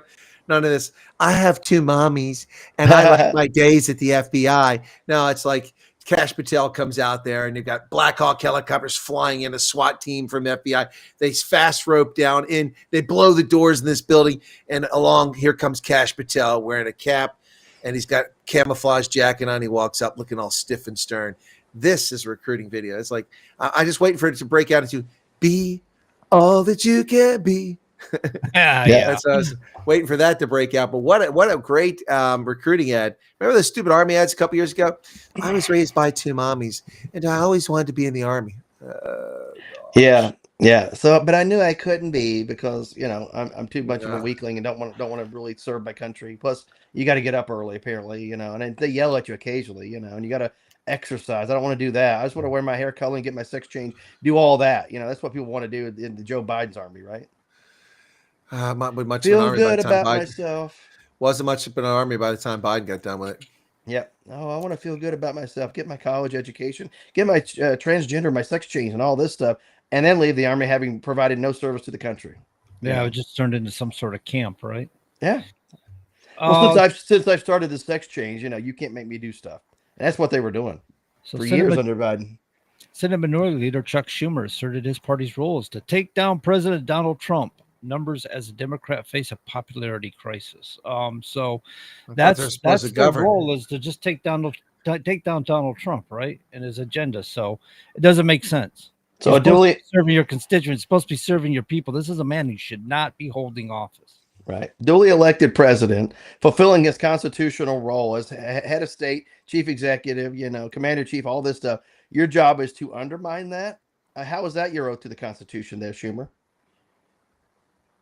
I'm not saying you have to agree with him on everything and you vote in Congress, but to try to stop him on everything. I mean, how is that fulfilling your oath of office? I don't think it is. How about good policy and good, I mean, if your role is just to take down the president of the United States of America and not, I remember the Biden administration, our bipartisan bill, apparently Republicans were trying to work with you as crippled as you were as president of the United States of America and your party being as crippled as it is. Republicans were trying to get something done with your party. Right. That's true. Yep. Trying to help you out, trying to save you from yourself. But no, I'm good. It's like the Coast Guard shows up and the guy's like on the top of his boat, and it's sinking. He's like, no, I'm good. I'm waiting on Jesus to show up. It's like, oh, you know what I mean? Kind of like that. Like, well, he sent us to help you out, buddy. Come on now. Here's a good one for you. Sean put in here. This just in. Chuck Schumer looked through his glasses instead of over them. I've never seen that before. He read something, right? Never seen him look through them. Hey, one thing we forgot on the SpaceX thing, guys. If you watch did you know the dolphins showed up? Did you watch that? I saw that. That was so cool. Like, hey guys, welcome back. But that's like a good omen, like for sailors, right? So it's kind of like a good omen, right? Maybe for SpaceX, I don't know, or maybe our space program. I don't know. Yeah, maybe, but it's pretty wild. They all showed up. They were all friendly, just checking out what was going on. Hey guys, look over here. Somebody's playing in our water. Yeah. That was pretty wild, though. I mean, you couldn't have planned that better. And that was such a beautiful day too. It was gorgeous skies, just wonderful. It was such fantastic SpaceX. Thank gosh we've got those guys out there, man. They're doing a great job. Yeah. So, well, it's somebody asked. I was watching some videos on social media, and they were kind of going through social media what people were saying. It was like a social media influencer on the left said, "Oh, you can see how it's AI. It generated. It's not real. The dolphins look. They made that up. It's not real. So now it's apparently AI from Elon Musk." Well, there's the flat earthers are still out there, man. Yeah. The moon landing was all on a stage in Hollywood. Remember? Yeah. Oh yeah. Everywhere around the world, there are flat earthers. Like, come on now. So Steve Bannon rather wants to. He's working on something. He's got up his sleeve to make it so Donald Trump can run again in 2028 and run for a third term. I was going to become 48th, probably he'd still be the 47th. But yeah, run for a third term. There's only one way to go about that I know of, and that's to ratify the U.S. Constitution to amend the what is it, the 25th. I think there's the one that sheared everything up, right? The 25th, yeah. 25th Amendment. Yeah, because that happened after FDR. Once he was in office, they changed it. They also changed Inauguration Day from March 4th to January 20th. So it's not like he got short term. I mean, he served almost four terms. I mean, he was in his fourth term. So he passed away during beginning of his fourth term, wasn't it? Right. Yep. Absolutely. And you got Truman. That's when Truman come in. Yep. One of the shortest vice presidencies in history. I think it was like the third shortest. I believe it was. Yeah, he was so nice to deliver us the Administrative Procedure Act in 1947. If he's around, I'd have to write him a thank you letter of some sorts.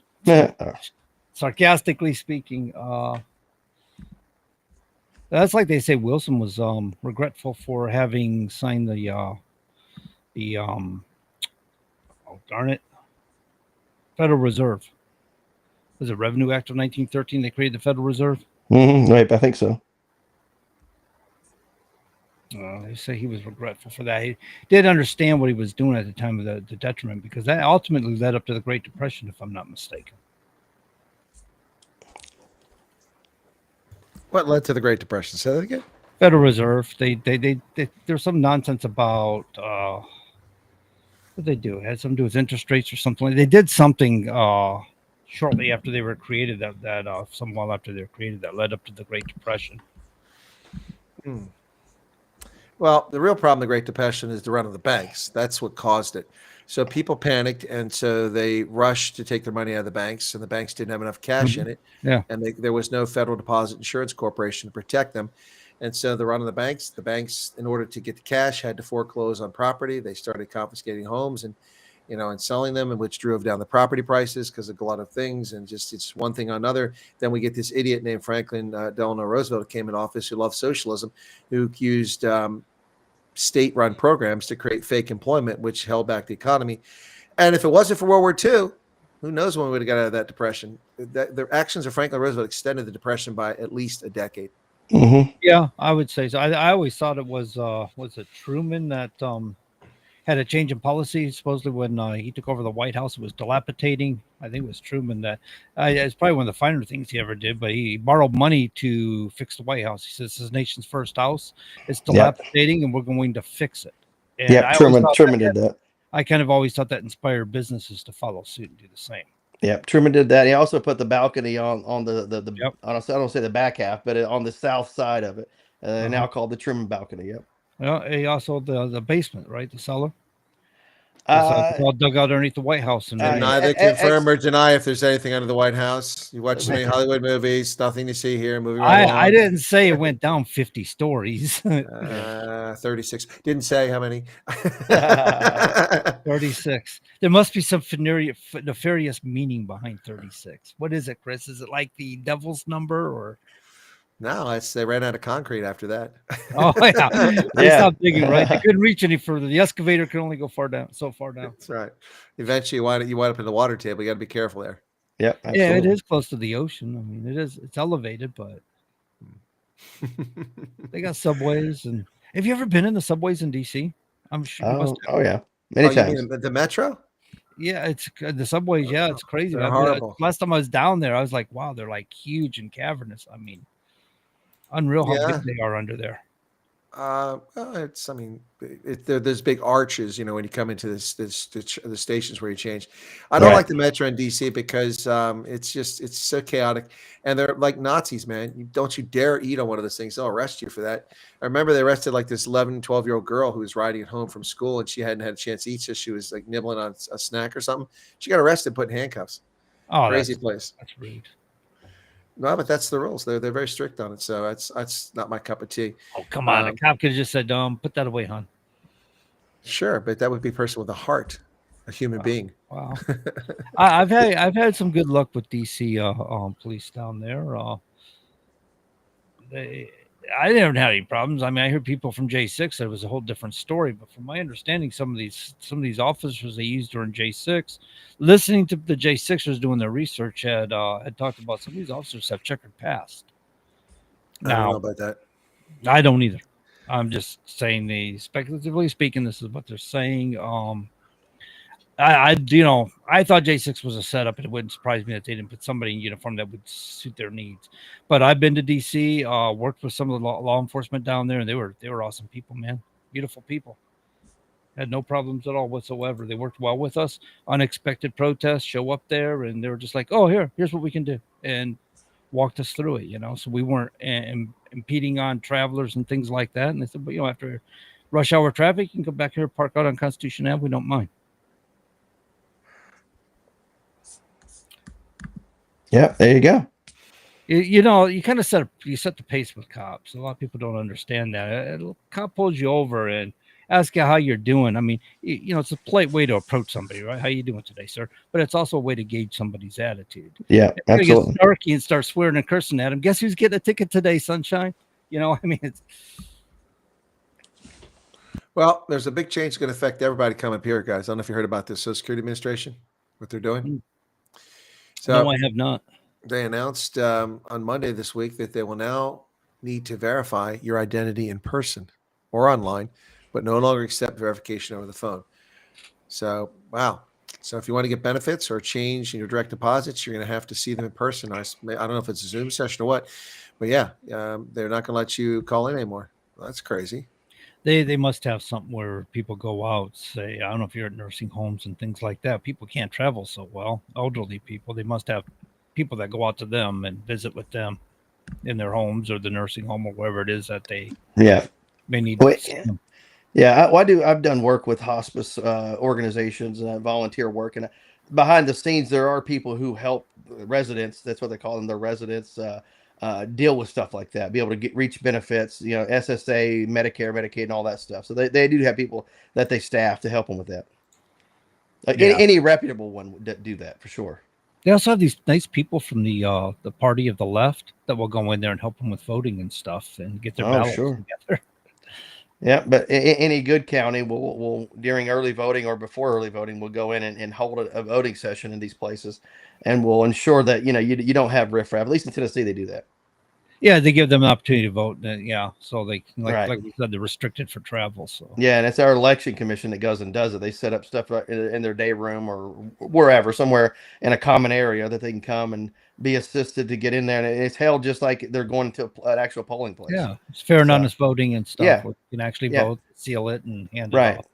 Right. And all the laws apply, whenever they're in there voting. So you can't have somebody coming up trying to do your ballot for you, stuff like that. But you do have people who are there to assist them who can legally do that, but you can't have like a third party do it. Yeah. Yeah. They have to be with the voting whatever Right. it's called, registry or whatever it's called. Yeah, just lend assistance in carrying out what you want, your wish, if you will. And usually there's two-person integrity observing that as you do it. So nice. Hey, speaking of integrity, whatever happened to the Fort Knox audit and all the gold? I mean, that went quiet. I'm wondering what the status of that is. Maybe they sent needed an more time to paint the bars. Maybe they sent an email saying, Mr. President, since our last email, on the day you left office, the gold's still not here. We'll update soon, No, I mean, they probably got one bureaucrat. And what's the update? Man, there's a lot of gold bars down here. I'm still counting. Yeah. Seriously, that story just went quiet. That was everybody making a big deal. I wonder if there'll be gold missing. And everybody went quiet. It's just nothing on that. Well, that's a good question, man. I'd like to Go I'd out like at the to know the federal- answer to that. I'd like to know if the gold's there and how much is there. And Yeah. Well, go to New York. I think there's more gold at the Federal Reserve in New York, right, than in Fort Knox. I've seen the movie. I know there's more gold there. Right. The thing Die about Hard 2, baby, right? Die Hard 2. that wasn't 2. That was like 4. Was it? No, wait. Two was the DC I'm sorry, airport. You're right. I'm sorry. Yeah. I'm sorry. Yeah, way. It might have way been off 3. on that. Might have been 3. I think it was 3. I think it was 3. Sorry, and it was on today. That's why it popped into my head. Yeah. What, do you want to go to Juvia or a Snickers bar? Look around, man. The cops are into something. It's Christmas. It's still City Hall, and he looks downtown like, oh, okay. There's gold and the Federal Reserve. Yep. That's a great movie, man. Like, why have they all got these stacks of quarters in their pocket? Simon didn't say. Yeah, it was great for the tolls. For the tolls, that's right. The tolls, that's it. Yeah, good stuff. Yeah, that was the one with Jeremy Irons in it. Yeah. So Simon didn't say. Yeah. What a great. That was Die Hard 3. That was the one. Yeah. No, I thought the first one was classic. The second one was okay, and the third one was awesome as well. Yeah. And then the next one after it was kind of lame. So, but yeah. So. Yeah, they got lame. I think the one where he went overseas and his son was a spy or something. That was supposed to be. I think it was supposed to be a different movie, and then they kind of just rebranded it a little bit, changed a few things, made it a Die Hard movie. Yeah, changed the name to John McClane. Yeah. Yeah, I think that's what happened. Yeah, seriously though, what is that gold in Fort Knox? You got to wonder about that. The difference if the gold in the Federal Reserve, unless it's being held for the United States, it's not ours. It's the Federal Reserve. That's an independent body, whereas the gold in Fort Knox belongs to the people. No, they got gold in Federal Reserve, different facilities where they store it for the government, but they also store private gold. That's what I'm getting at. Yeah. So they store gold for other countries and for Nazi Yep, worker. yep. For no, for No, you slipped it in. That was a great subliminal man right there. You threw it in there. That was great. is it safe? Oh, that was that movie scared the bejesus out of me, man. Is it safe? Yeah, that's the marathon man, Dustin Hoffman. Oh man, that Oh was yeah, scary. that's a the great movie. dentist. The dentist. Is it safe? Ah, just tell me if it's safe. Doesn't even know what he's talking about. He has nothing to do with it. Yeah. Right. So what a great And movie. he had that knife up his sleeve. That was kind of Yeah. cool, wasn't it? Yeah. Oh wow, yeah. That's the man. Stop him! And like the lady was walking down. You know, what was he? The butcher Birkenau, whatever he was. I can't remember, but. Right, but I mean, the guy's walking down the streets of Manhattan. I mean, okay, dude, if you're going to run into elderly Jews, that's the one place you're going to run into them. You know, Oh, big and time. all these concentration camp survivors recognize them. Not the place you want to be hanging out, man. No, not without a disguise. Anyway, especially in the Diamond District during those days, for sure. No, exactly. Yeah, no, that was wow, that movie startled. I was great scary movie experience. though. Great Oh, movie. it was fantastic. No, it was a really good movie. But I mean, I didn't get scared about Freddy Krueger and Friday the 13th and Halloween and all that stuff. Well, that's so stupid. Yeah, but yeah, exactly. But a movie about real people that that can actually do some of these things, like psychotics. Like a John Wayne Gacy like we talked about. Ed Gein. Those are real people and they exist right now. Some of these types of people. That's what's scary about it. Yes, So, it is. Have you guys heard anything about Trump last weekend was bombing Houthis? And, Houthi, yeah. And apparently IDF announced on Wednesday, that'd be today, it expanded ground operations in central and southern Gaza over the past 24 hours, aiming to broaden security zones and create partial buffer between northern and southern Gaza. Yeah, they've been bombing the snot out of Gaza for 3 days, and today they sent ground troops in. So they're trying to wrap this stuff up by the sounds of it. Well, I wouldn't hold my breath on wrapping up. Yeah, it's like the surface of Mars now. It's just a pile of rubble. People can hide anywhere. It's like Stalingrad. There was supposed to be peace talks and exchange of prisoners, which really wasn't prisoners as much as it was bodies. But at least that does give closure to families, so they know what happened to their family member or something. I don't to a degree. We're out of the peace talks now. Yeah. I mean, what about Ukraine though? Where are we at with that? I think what'll happen is there'll be some middle of the night deal, and all of a sudden Trump will announce it, and all of a sudden the Democrats will just kind of lose their stuff, and it'll be probably the best deal ever, and they'll try to pick it apart. No doubt. That's their MO. That's what they're all about. I mean, just now, this is the party of no. That's what they've always been. The only time the party of yes is when they've got power, and then they push all this crazy stuff through, and some Republicans go along with them. Yeah. But Democrats go along with us. What's funny is the Republicans in the next few years, they'll be like, we're okay with trans now. And then all of a sudden trans will be out for the Dems. They'll be against it. Well, that's the best way to get rid of something is be for it if you're a Republican. Yeah, absolutely.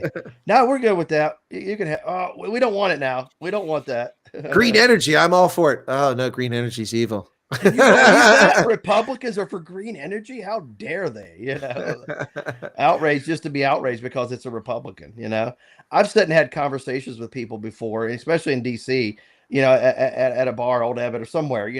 Just having good conversation and getting along with people, and then they find out like, oh, you're a Republican, and it's all of a sudden you're the worst person in the world, and now they want to attack you for everything every Republican's ever said.